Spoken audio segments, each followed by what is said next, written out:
Si Inday, naglakwatsa na naman.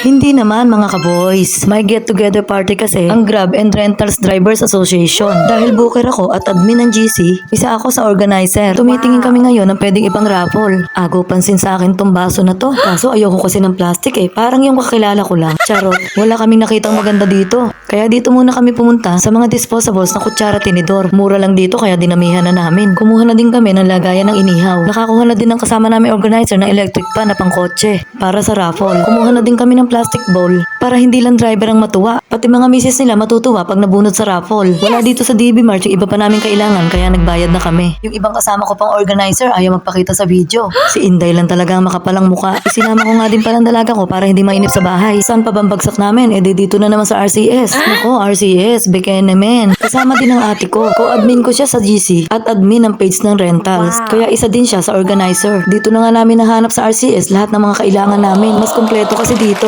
Nako, si Inday nag-promote to, wala namang freebies. Mahirap din mag-organize pero enjoy naman. Hindi kasi kami nagpa-cater. Gusto kasi namin sa pagkain mapunta ang 70% ng budget namin. At syempre, pwede bang mawala ang drinks? Tig-dalawa na ang kinuha namin dahil mas maganda na yung sobra kaysa kulang. Pwede namang iuwi ni Inday pag may natira, charot. Natapos na din ang pamimili namin. Paglabas namin, nagulat pa kami. Gabi na pala. Ayan na po ang aming mga napamili. Dito nga pala kami nakasakay sa isa sa organizer. Salamat po mga bossing. See you, bye!